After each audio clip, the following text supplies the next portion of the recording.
सजग दूसरी कड़ी। बच्चों में बेचैनी।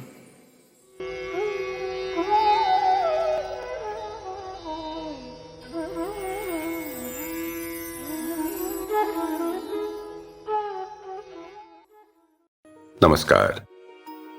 आज बात करते हैं बच्चों में बेचैनी की। माता पिता दोनों के मतलब की है।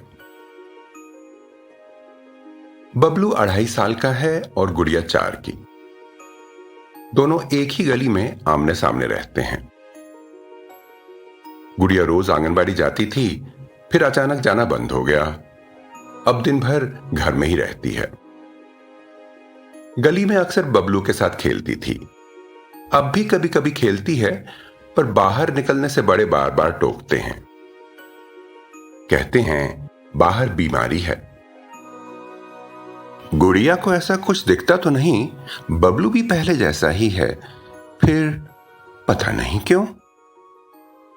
पिताजी पहले रोज काम पर जाते थे, अब नहीं जाते।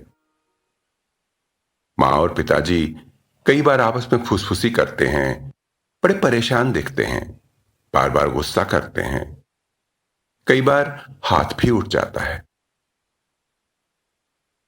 गुड़िया को लगता है सब बदल गया है।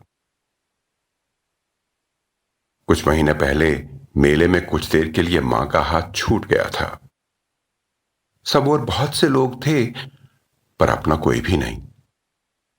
तब भी ऐसा ही लगा था। गुड़िया बहुत रोई थी। यही हाल बबलू का भी है। उसके घर में भी यही कुछ हो रहा है।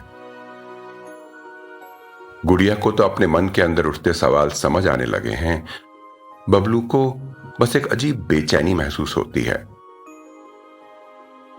सब बदल गया है, पर उसको समझने समझाने के लिए शब्द नहीं, भाषा नहीं। बस रो सकता है, पांव पटक सकता है, गुस्सा कर सकता है। बड़े कहते हैं बदतमीज हो गया है, पर बबलू तो बस उनको पुकार रहा है। रोज का जाना पहचाना क्रम टूट गया है। जो लोग अपने संसार की धुरी हैं, वे ही असहाय दिखने लगे हैं। हर ओर कुछ अनजानेपन की हवा सी चल रही है। ये केवल इन बच्चों की ही नहीं, हमारी अपनी भी कहानी है। हम ये जानना चाहते हैं ना कि इन बच्चों की बेचैनी को कैसे थाम लें ताकि इनका व्यवहार सुधर जाए।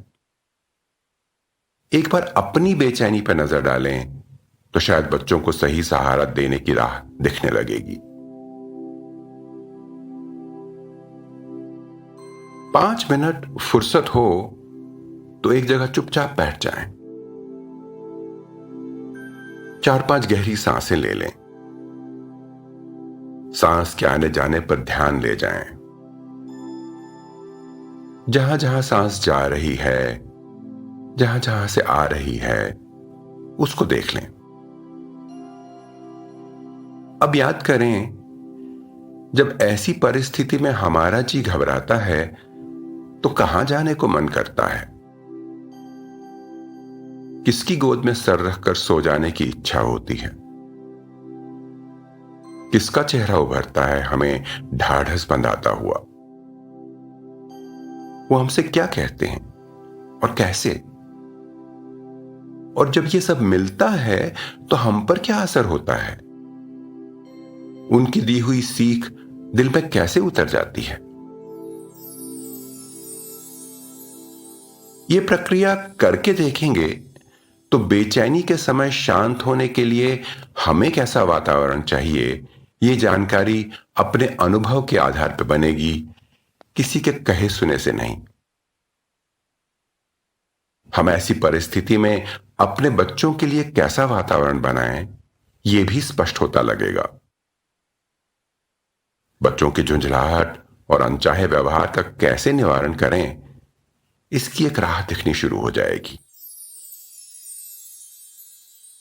उस राह पर चलते हुए क्या क्या प्रक्रियाएं कर सकते हैं, इसकी बात विस्तार से अगली कड़ी में करेंगे। तब तक बच्चों को अपनी कहानियां सुनाते रहें और अपने मन को स्थिर करने का अभ्यास करते रहें। सबका भला हो, सब सुखी हों।